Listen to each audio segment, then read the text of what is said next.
What's happening inside the so-called re-education camps in Xinjiang? Was that a campaign of religious repression or an unprecedented effort of de-radicalization? I don't have all the answers, but I want to find out, and we traveled across Xinjiang to track down some of the attendees in the program. We met 33-year-old artist Abdulzikari Albuli, who perfected his painting skills in the re-education center and now works in a gallery. We caught up with 30-year-old Uigures Yusam, who works in hospitality. We found 26-year-old Rukia Yakub, who improved her Mandarin and now works as a real estate agent. And we met 23-year-old Halanur, who became a cashier at a restaurant.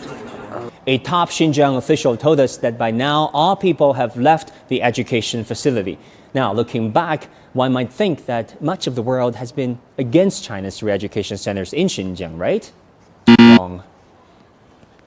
Yes, 22 Western countries and Japan wrote a letter to the UN criticizing China's Xinjiang camps, but 54 countries, most of them Muslim-majority states, defended China's counter-extremism efforts in Xinjiang, commending China in its development policies there and in, quote-unquote, promoting care to its Muslim citizens. And they probably have a point. China has built at least 35,000 mosques, more than France's 2,300, America's 2,106, and Great Britain's 1,600. Even on a per capita basis, Chinese Muslims still have more than triple the amount of mosques their Western peers have. That said, there are real concerns too.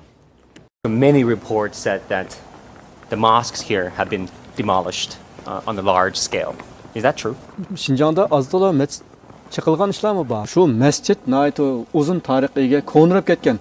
Ham o'rlib tushish xatarlik bo'lib qolganligi uchun biz chiqib uni boshqa yerga soldik. Har qanday vaqtida, har mahallada kishilar chirib bemalol namoz o'qib chiqalaydi. It's all about perspectives, and many people still have the impression that in China, Islamophobia is real and terrorism is not. I get it. I worked as a reporter in the US for the past 8 years, and I fully appreciate the power of the Western narrative that highlighted so-called ethnic repression and downplayed terrorism in China. Problem is, there is a double standard. For example, each time I questioned US officials about terrorist attacks in China, they usually came short of calling them terrorism until I pressed them hard after the 2014 Kunming train station attack. How does the United States characterize those attacks? We've been very clear in condemning all forms of terrorism, and we've condemned these attacks. Are they terrorist attacks? Yes, we've called them terrorist attacks. Yet Western media did not follow suit.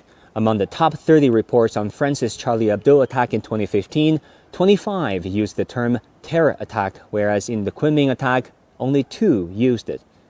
And in the rare event the phrase terror attack was used, it was put in quotation marks. But hey, China is not alone. Harvard scholar Sean Darling Hammond's research showed that in November 2015, 3 attacks took place in Paris, Beirut, and Baghdad around the same time.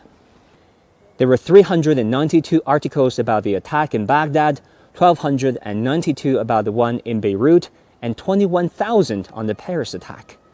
Around the globe that year, for each Western life lost to terrorism, there were 665 Western reports, and for each non-Western life, only 60. So next time anyone tells you that China doesn't have a terrorism problem and only an Islamophobia issue, you'd better ask him where he got his data. Wang Guan, CGTN, Kashgar, Xinjiang.